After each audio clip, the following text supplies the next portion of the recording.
Future Now Show. Brought to you by the Club of Amsterdam. Ladies and gentlemen, welcome to the Future Now Show. Today we discuss inner development goals. We are pleased to have one of the founding fathers present, Mr. Tomas Björkman. A warm welcome. Thank you. Please tell us how you got to this point with your organization in relation to the inner development goals, and what is the benefit if we all learn the inner development goals? The inner development goals is a relatively simple framework, so we can all understand and get some sort of map of what we can develop in ourselves. And the main reason I would say that we should focus on the inner development is that the world that we are living in is getting more and more complex, more and more rapidly moving, more and more VUCA, more volatile and complex and ambiguous. And many of us feel that we are really in over our heads in this complex world.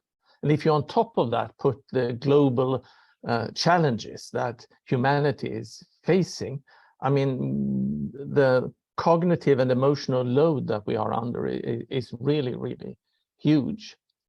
So what the inner development goals do, they help you to develop those capacities, both cognitive and emotional capacities that we all need in order to just be able to navigate our business world, navigate our family world, but also really to be able to be engaging with these daunting global challenges.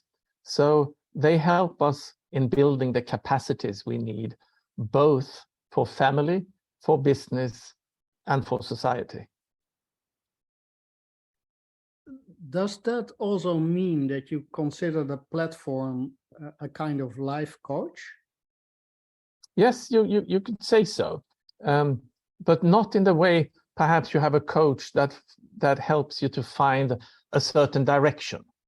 We have been very careful in developing this framework to make this framework focus on building capacities like perspective taking or empathy or connecting with your inner compass, but not really trying to push people in different directions. We want this to be politically and value-wise neutral.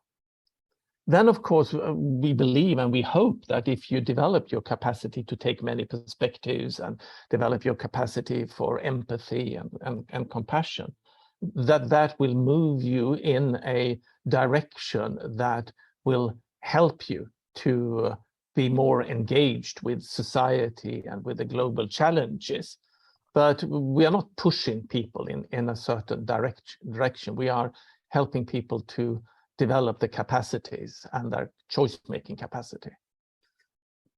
I understand, but to give purpose to the inner development goals, people also need some kind of awareness about context, about how to apply a tool or how to apply a goal in a specific setting with specific people at a specific point in life. How does that work?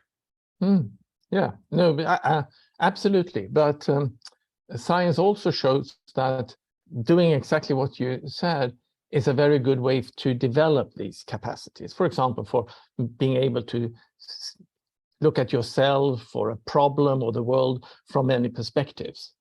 And of course, to do that, you should be in these specific contexts with other people and do that. But once you have developed this capacity, these capacities are usually transferable between different contexts. So when you then later encounter a different problem, then you can use these capacities without, in many cases, having perhaps encountered specifically that problem before.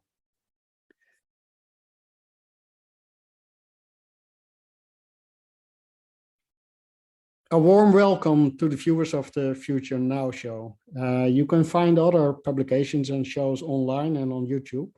My name is Mario de Vries and I'm your host today. We are very pleased to present to you today 3 top minds in the field of social development, inner development and impact. Our guests will take the floor for a couple of minutes for a personal introduction and on-topic statements. And after that, we will have a 15-minute panel discussion. Let's enjoy. Jakob, would you please start with your introduction? Thank you. Yes, happy to be here to talk about this great initiative that I'm working on with a group of fantastic people. So a small, quick background, which is that I'm originally a designer. I have a design studio in New York called Trollbäck and Company, and we've worked since basically 1999 with making the most clear and engaging communication. In 2014, I was approached and asked if I was interested in working with the upcoming Sustainable Development Goals, and with the pretext that if they weren't made understandable and popular, they would surely fail. So we created that language. We rewrote the names of the goals, and we gave them colors and icons and explanations that were much more friendly to everyone in the world to understand. So getting it away from the more diplomatic language in the original goals. After that, I started to work with social questions full-time with my new company in Stockholm, the new division. And this is basically where the story of the Inner Development Goals started, when we were a few people discussing why so little happened with the global goals, and B, what can we do to make people feel better? Because mental health is really something that's getting more and more on everybody's mind. And we started to talk about, was there a possibility to create some kind of inner global goals, inner development goals? And somewhere at this point where we were saying that, of course, we should have some kind of better sense of what we need as a human being to be able to tackle these big questions and also have better lives. That's when Caroline came into the picture, and also Erik Fernholm from 29K in Sweden, which is an app that's working with mental well-being through kind of a group sessions. And from there on, the team grew, and we now have the first framework for what these inner development goals can look like. And we have divided them into 5 categories. And we have currently 23 skills, capabilities that we believe are essential.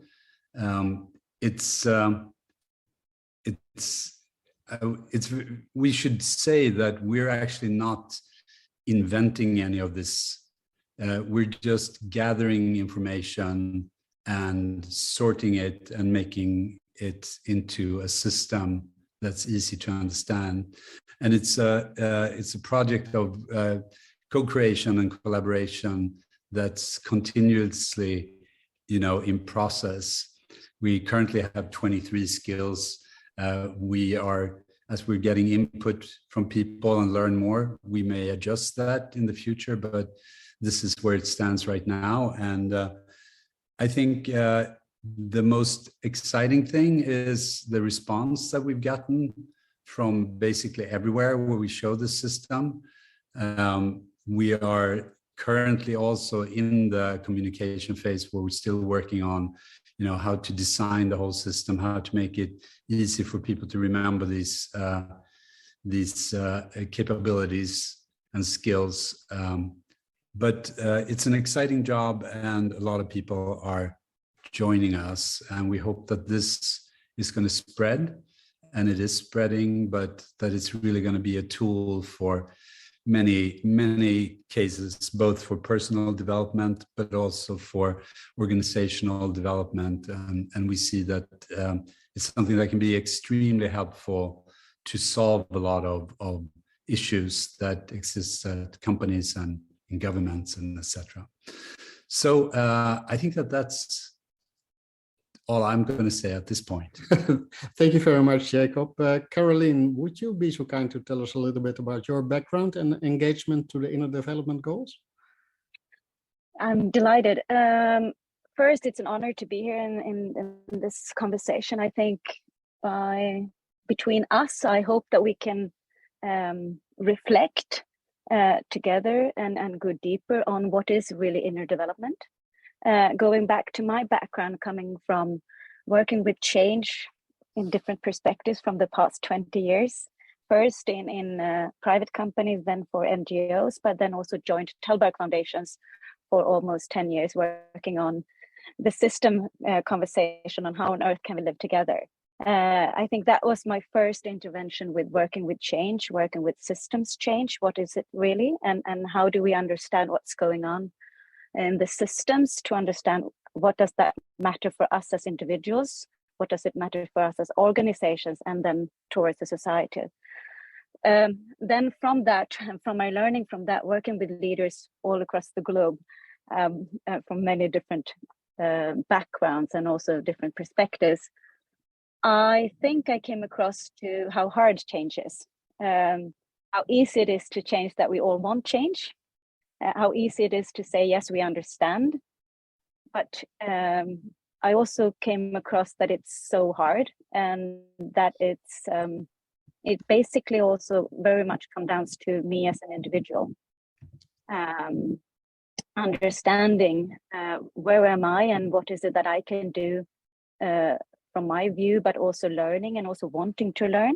And what is the motivation beyond that? And that made me then go into and working for Ekscheid Foundation for the past 10 years, working then on conscious development, looking at what is it really that understand us as humans, and what are our contributions, our learnings, our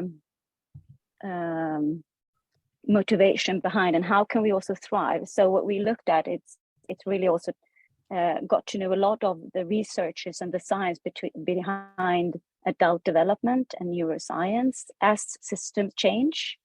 And I think within that conversation, we pretty much understood that back then, 10 years ago, there wasn't so many that really talked about conscious development.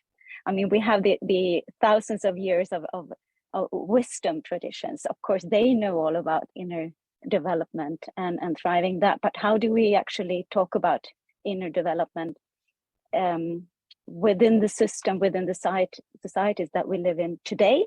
That was harder. We also talked about, what are really the capabilities that can help us as individuals and collectively to thrive, to grow our consciousness. What are those capabilities? Because we are all born with certain capabilities, but what are the capabilities that make us do this transformation? And that got us into another conversation, which eventually brought us together with Jakob and his team. They coming from a design perspective, working on the sustainable development goals. We as a team came very much from a background on working with conscious development, and say, how do we merge this? Because what we also saw was that, and we made a study looking at, what are the capabilities that you can say are the transformational skills that we need, and those skills that can make us do this transformation to grow. And in the conversation with many people, many scientists, many of them urged us to say, there is no easy way to tackle this. There will be no easy solution. Inner development is a continuous growing path, which will be different for each and everyone. We're also going into the traditional wisdom of indigenous people, or religious wisdom, or wisdom from, going back. So as Jakob is saying, this is not new. But what we're saying is, what are the skills that we need today in order for us to transform, and learning the skills so that we can understand the complexity of the society which we are living in, and from there grow our conscious so that we can look at the problems with new perspective, with new eyes, as Einstein would say. And I think the first thing that we saw was that since there is no easy solution to this, we need to go out and ask a lot of people, and not only the experts, not only the scientists, not only the people working, but how can we bring in the wisdom of all and do. So that was like the first survey we did for the inner development, was to go out and ask. And of course, us coming from the Nordic, the scientists also urged us to start in the Nordics. Because I mean, there is something here, and then grow from to its global. And I think this is where we are right now, in the crossroads of understanding that we have tested it in a very small, tiny bit. Now it's time to look at, go and ask and do a global survey, which might take another 2 to 3 years, but I think that's needed. Another thing is to bring the wisdom of the science together with the wisdom from the indigenous, together with the wisdom from the religious, together with the wisdom from the experts working with all of these fields, and tack into that, and also understand that it is, this is about communication. It's about inspiring people to see that inner development is possible, it's needed, to start to thrive our societies and thrive as people. And I think so I came very much from this perspective, also seeing that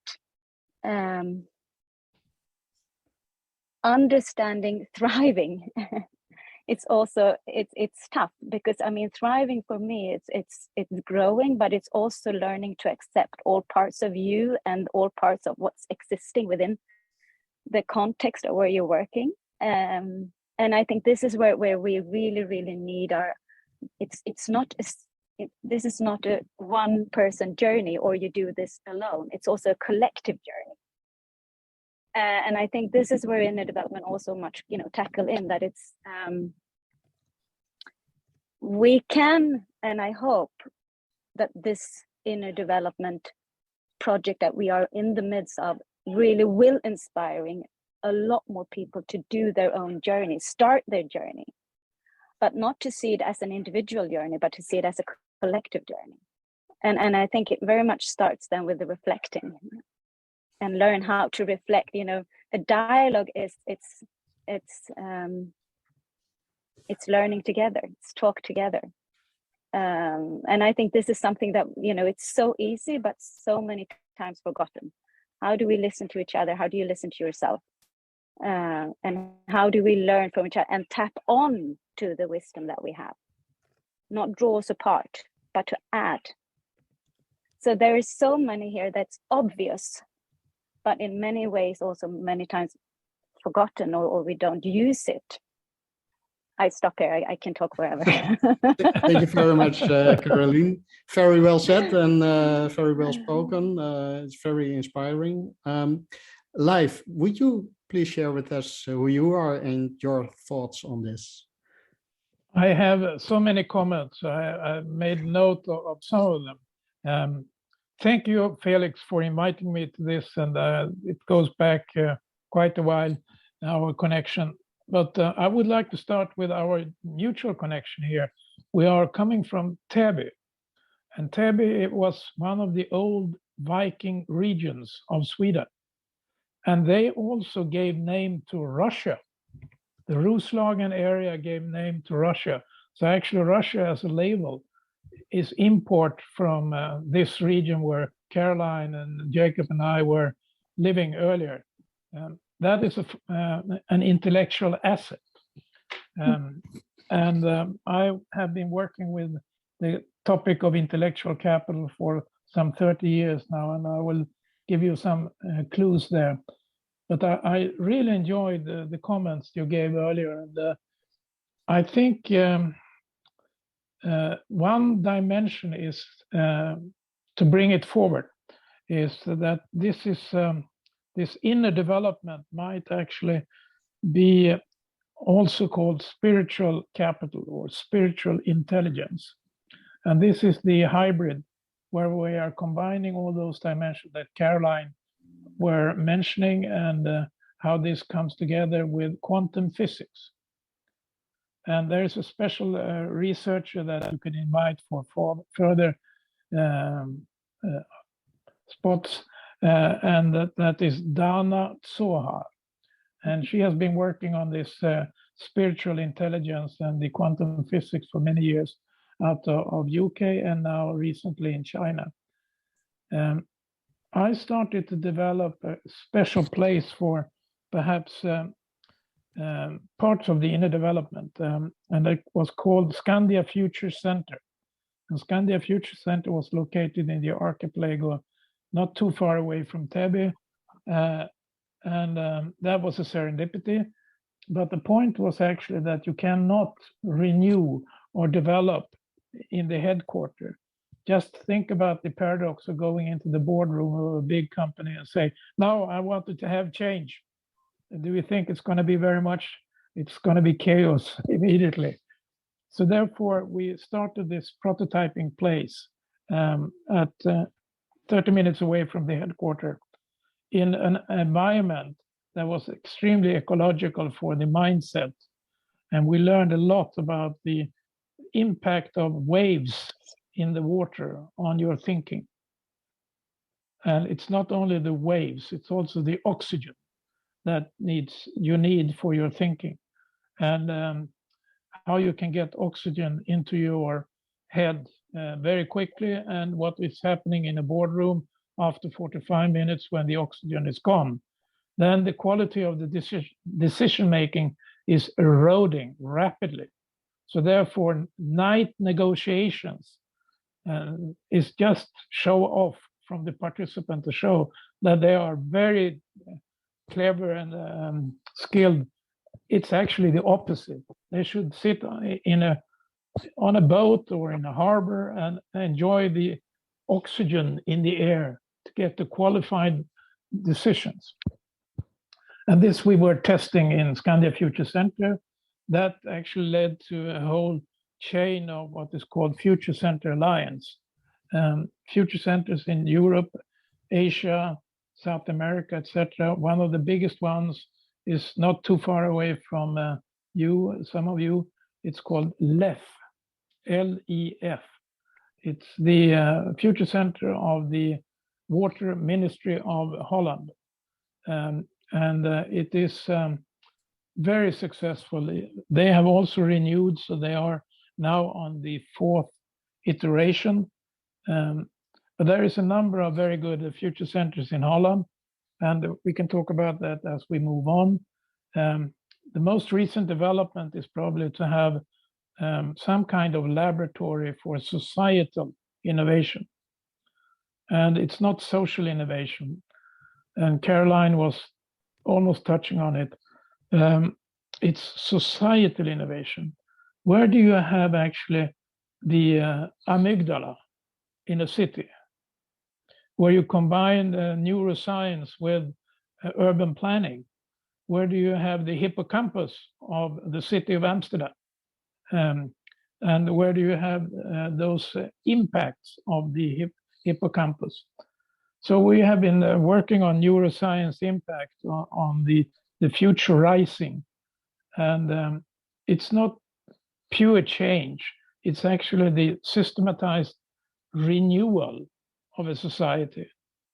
And we see the opposite right now. If you don't renew the statutory dimensions in Washington, what will happen?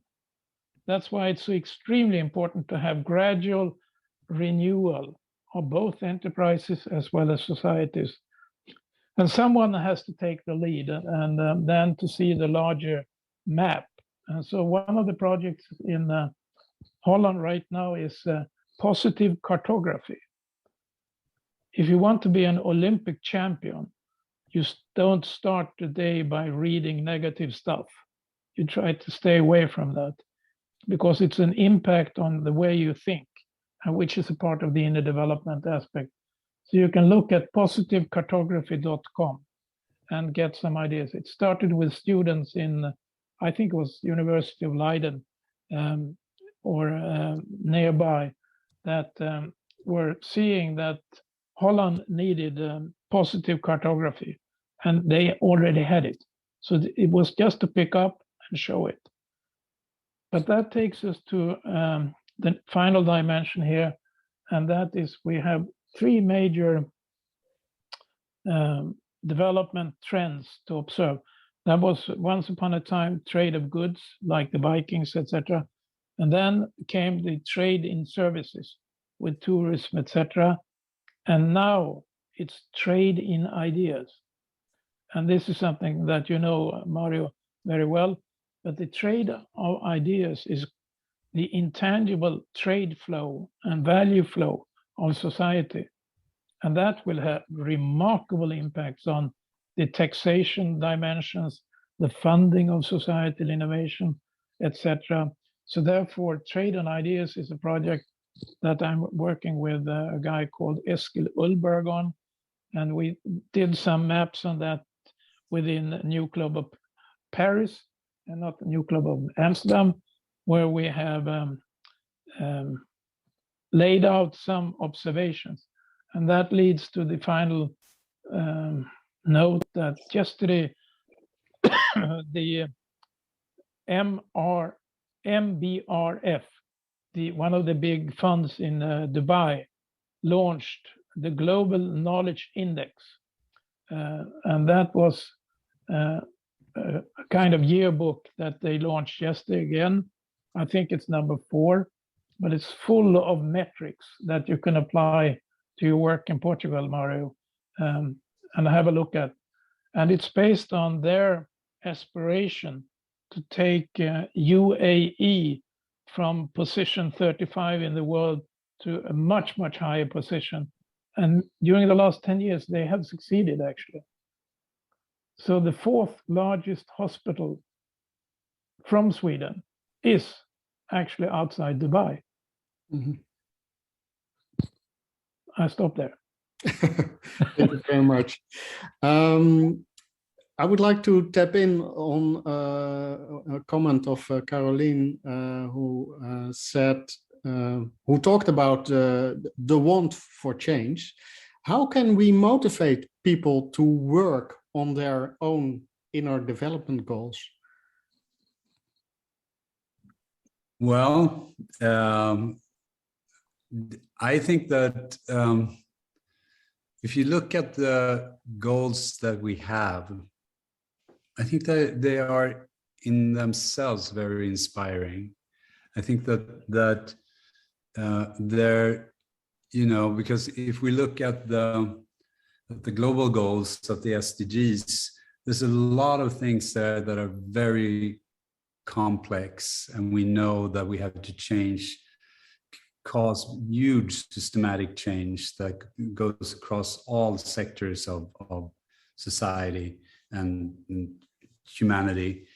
I think that the thing with the inner development goals is that they are much more sort of a checklist that you can see directly that this is something that I would benefit from, and my friends would probably benefit from it also, or they definitely would. So I think that, we've been talking about, we launched this as a system that would be a toolkit for achieving the Sustainable Development Goals.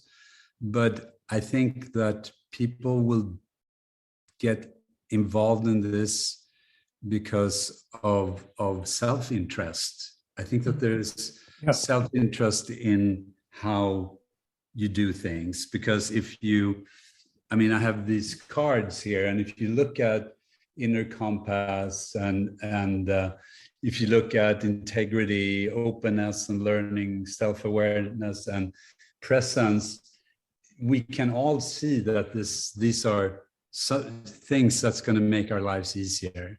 And I think that, you know, when we look at all of the 5 categories, there are things that are so feel good in a sense. You get inspired, and I'm like, oh yes, I need to think about this when I'm talking to my boss or to my partner, or when I'm trying to talk to politicians or whatever it is. So I think that it's a toolkit for us to just be better people, be more efficient people, and self-interest. I think that's going to do it. Caroline. I'm going a bit against you, Jakob. I wish it would be that easy. I wish people would just say, yes, lovely. Yes, I would definitely go to this.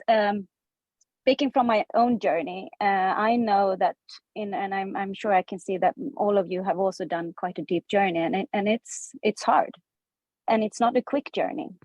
And I think this is also something that we tap into, that, and you asked us, you know, what can motivate people to start their own journey? That's how I interpreted your question. And I think, unfortunately, what I think will actually force people to start their journey is the crisis that we are in right now. And I think that crisis is because of many people feeling so lost, lonely, disconnected today, will force people to see that this might be, you know, a way to handle it. I think that we see so many people today feeling not well, not feeling that they can live their full capabilities. I think that we see this in terms of the mental illness that is rising right now. I can see that we see that going into how many people feeling excluded today. I think if we go to organizations, businesses today, sensing into that, the collective intelligence that you know all about, Leif, it's not being, I mean, it's not fully there. And no. Why isn't it? And I think this is also because leaders today, we are developing bosses, management, but not leaders. And I think one of the most prominent failure we see in leadership is the lack of listening. Because we are not trained in listening. We're not trained in listening to yourself, to others, or what's going around. And I think by understanding what is inner development all about, and I think this goes back to how do we start? How do we motivate people? And I think it's about time that we understand that it takes time. It's not a quick fix. And one thing that is good is that once you start to take time, start to give your employees time to reflect together, time to start to have that conversation, we give the collective intelligence room to start. And I think looking at what we've done with the inner development goals, I mean, we divided these 23 potential capabilities into 5 categories, all being important for the transformation, and starting with the being, your relationships to yourself. What are those capabilities? And of course, a very big skill in knowing yourself is to be open, start to listen. And then the second category is thinking. And of course, I mean, we need capabilities for our cognitive to learn complexity thinking, etc. We need to learn how to take new perspectives. That we can do together. We can help each other by allowing new perspectives coming into the system, seeing things from different perspectives, etc. The third category is relating, which I think is so important. And this is also very much about, you know, how do we relate to each other? How do we relate to the environment which I'm in? How do I relate to society? Do I sense that I have a belonging here? Or do I feel disconnected? Do I see the purpose? Can I make sense of what's going on? So sense making, I think, is a very big skill in the relating. Then we have the fourth category, which is collaborating, where we talk about, you know, you look at into the social skills. How do we act together? How do we co-create together? And I think coming from the Nordic, and I think I'm you know, Holland also, we are very very, very proud of what we think is one of our key skills, and that is collaborating. But I think in a sense we are very bad in collaborating. Because it's we're not building on each other. We many times comes in with which thinking, I have a solution which I need to force you to do. And that is not collaborating. Mm-hmm. And I think going back to what we saw now in the COVID crisis, many organizations then forced to start to collaborate. And many employees saw that we have more capabilities than we thought. So it made sense. And then the fifth category, which is acting, which is all about, we can't just be me, myself, and I sitting on a pillow, meditating, even though I love meditating. I also know that I need to go out there and interact with the world, to be in the world. And once I start to do that, my well-being also rises. So well-being and thriving goes together. And I think this is also what will motivate us, is to see that when I start this, I not only will I feel more well, I also can contribute more. And when I can do that, I will of course hit the stones, and I will be happy, tack into the hard things of life. But in the end, I grow and we grow. Well-being and self-development is in the top of the Maslow pyramid. Do you think that conditions need to be fulfilled in order for people to work on their inner skills, like solutions for poverty and famine? And Okay.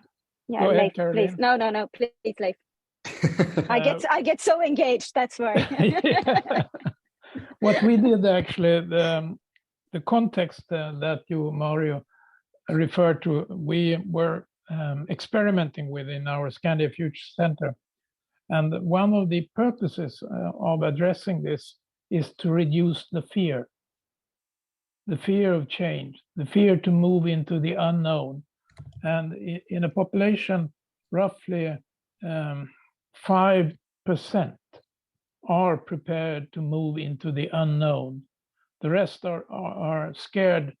And that's why the Future Center in Holland is called LEF, which, as you probably know, also stands for courage of moving into the unknown.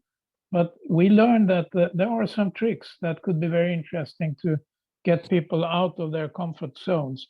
One of them is coffee and the smell of coffee. And another one is smell of cinnamon buns, which triggers. That are triggers, but not motivations. No, triggers. The motivation comes from the curiosity to see what's around the corner. Very good. So that's why you need navigation skill. And what's around the corner, you don't know that until you are on the top of the wave. And that's why I call it navigation instead of management. Management is a French word which comes from en main, which is related to putting your hand on the shoulder. And no employees want to have a hand on their shoulders. You want to have the courage and the trust to move forward. So therefore, sense making, as Caroline was referring to, is extremely important, especially in the society of today. What's the pattern of sense making? And instead of drowning in so much negative news, we need to give spirit to the youngsters to move into. They have to be so to say, the leaders of taking us into the future. We seniors are passengers for that journey.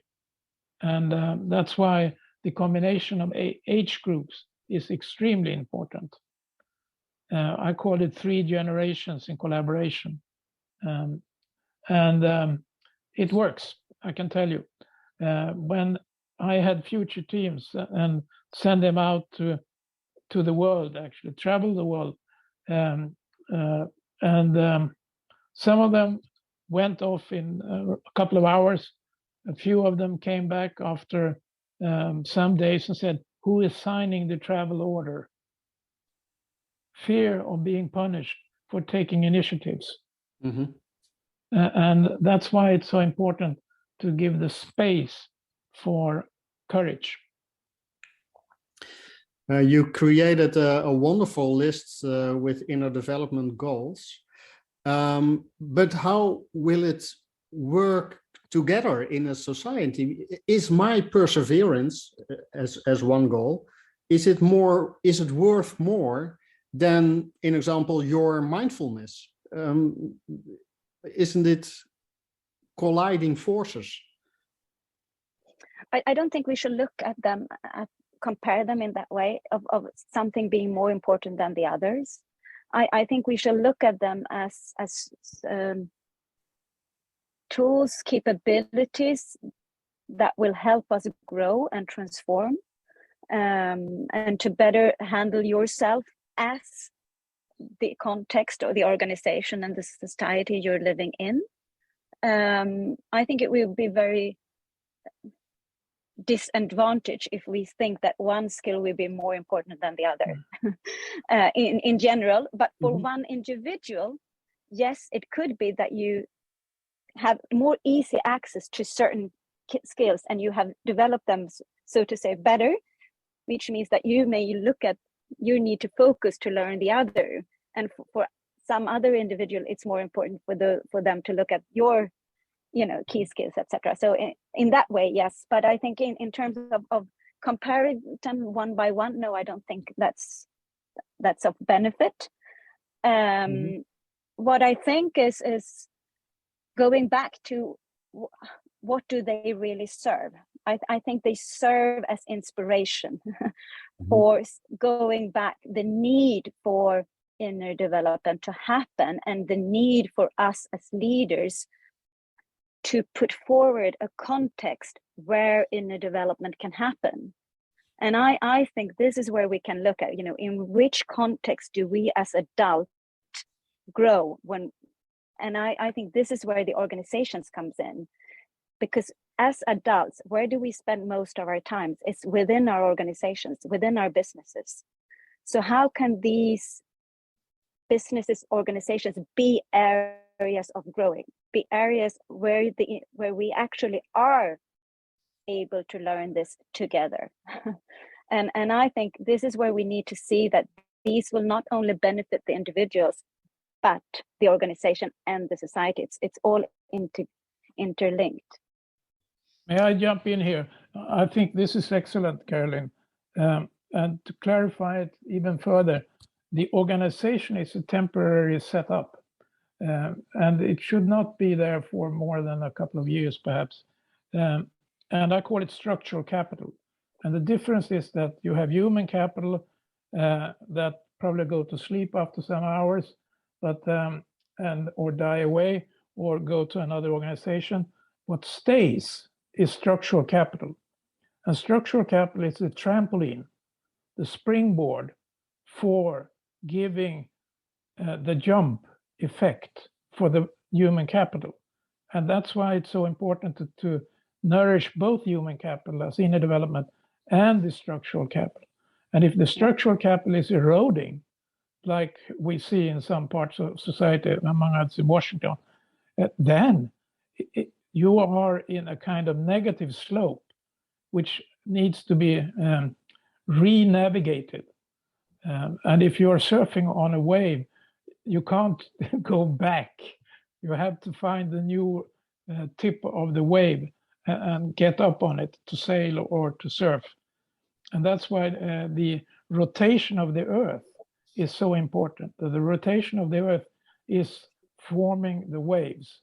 It's the longitude. It's the dynamics of our nature. And perhaps the speed of the rotation of the Earth.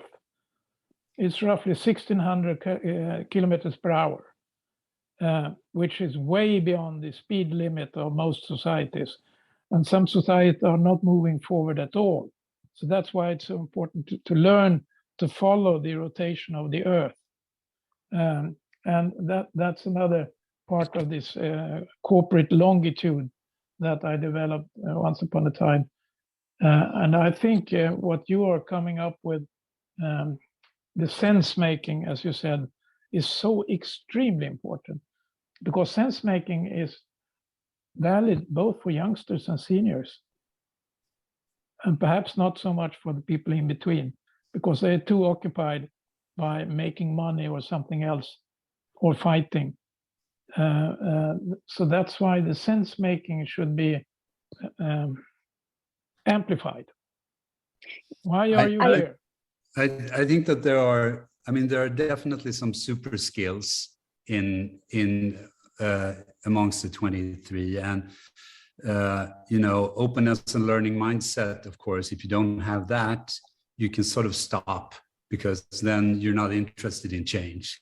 You're not curious about how things could be in other ways. But I think and sense making, obviously, that we've been talking about a lot, is also there. But I also think another aspect of it is that it's a way to troubleshoot organizations. It's a way we've been having a lot of discussions with our partners, and it's very clear that some companies, for example, they have a really strong sense of being who they are, but they may not have the critical thinking that they need. They may not have, the complexity awareness and perspective skills.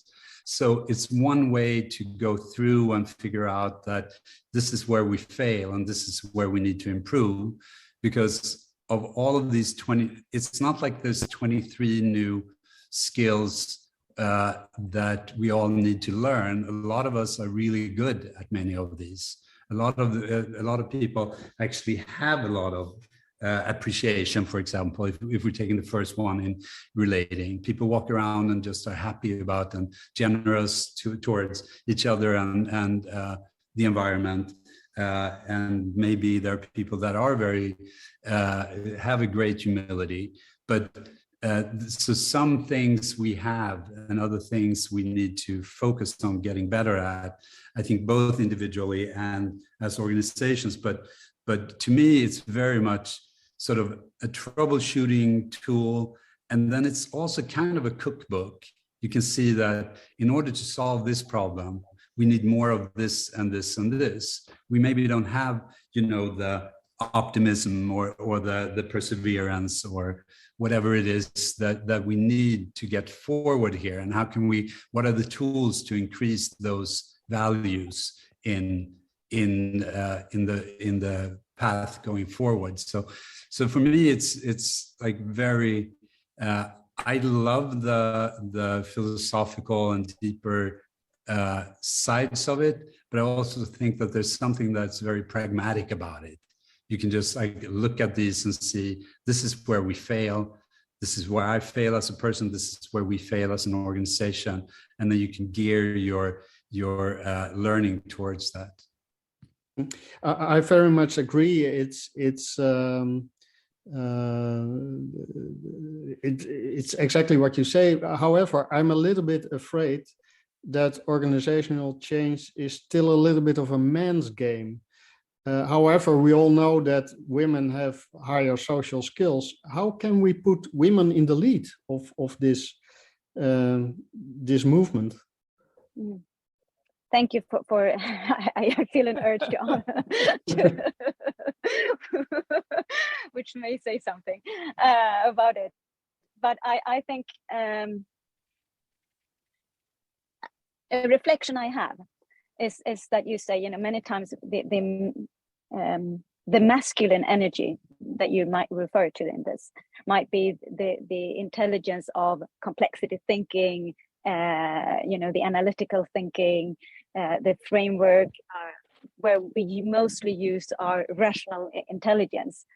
Many of us refer those to the more of our masculine energy. And I think by looking at inner development, we need to bring in the feminine energy, which all of us have also, which are more the parts which are inside, which is part of the being, the relating skills. And I think this is when I look at organizational change, and when we talk about this, we many times forget about using those capabilities within the context. And this is where the leadership, the structural capital, as you were referring to, Leif, comes into, you have both what are the leadership? How do we strengthen that? You know, in what terms are the leaders, are they allowed to be leaders and not managers? Meaning, can they lead, bring forward the team where people can grow and act and use the collective thinking, being, you know, raise the collective leadership. And that's where I think the skills for reflecting, openness, sense making, collaborating, all of these skills are needed. And many times when we look at effective teams, and you say, what are the number one, they have those called psychological safety, which many of us now talk about. And what is the essence of that? What do we mean by that? What do we mean by well-being? And I think let's start to talk about those things and define it together.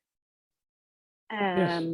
So it's in a way, this is so, it may sound very fluffy and very abstract, but when you take it down and when you allow people, it's super concrete. But a little paradox for Caroline, when you talk about well-being, which is very good, but it might be welfare instead of well-being. Travel well, because if you stay on the wave when you are surfing, you are going down immediately. You have to follow the wave. That's why it's welfare, not well-being. But that you refer to the movement, which Yes. I think it's the whole issue. Exactly. And I think Yeah. looking at life as a movement, and we're never still. So Right. we're, you know, what is balance? Balance is not still. Balance is always, you know, Yes. handling the Yes. movement. This is, so I like it, Leif. That's why balance scorecard that some of you might know of. The balance is actually a dead point. You have to create imbalance. Yeah. I think that's really great. Unfortunately, there is also a question of semantics, and when you say well-being, that means basically welfare. That means basically taking care of poor people in the English-speaking Yes. words. So, and I don't think we're going to rebrand that word, but in our community, I think it's very nice reflection. So that's why navigation is also a rebranding. Management is of the past, and we need to develop navigators of tomorrow. This is exactly what it's all about. It's finding those inner compass and being in line with the bigger compass. Yes. So and I think yes. There is also a Japanese model that you might look up separately. It's called Seki, S for societal or socialize, E for external dimensions, and C for communication, and I for internalize. And if you Google on Seki model, you will see that one way forward is actually that I learned in my work is to externalize the risk moment as quickly as possible and go there and leave the internal development as it is, because then you get a kind of boomerang effect from the externalized risk handling, which will drive the whole ship forward. We could talk about this for many more hours, but unfortunately, this is a webcast and our 15-minute panel discussion is spiraling out of control already. I have one last question for each and every one of you. One thing that we can do tomorrow. What should we do tomorrow? One thing. I can start with saying, open your eyes and look for the sense making. In Japanese paradigm, the future starts not tomorrow, it starts now. In 14 seconds, you are in tomorrow. Or in 2.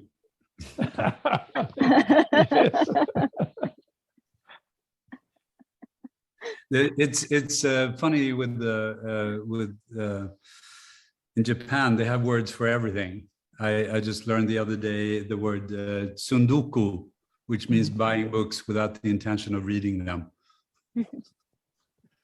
Yes.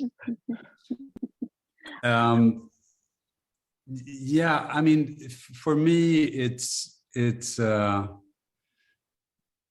so much about optimism and learning, and I think that mankind, we are where we are. We have just, I mean, we've all seen the just completely stunning images from the James Webb Telescope, which is, you know, it's bigger than anything I would ever have thought. And we're there because we're curious, we're moving forward. And that is something that we do with optimism and hope for building something better. And I feel like society now, probably to a large extent, you know, there are social and political reasons, but also with social media, is in a kind of a soggy place where people are not necessarily moving forward, and you know, depressions are high, especially amongst young people. And we need to bring optimism back into it, because that's the driving force for absolutely everything. So what we can do from now is to believe that we can change this, and that we can change the world, and it can be better. So I would say that today I say optimism. Tomorrow I might give another answer, but you can always pick the different skills. But if you're going to be optimistic, then you have to understand that you need to learn and change. And so those things for me are the things we need to focus on. It's hard to Positive say. cartography.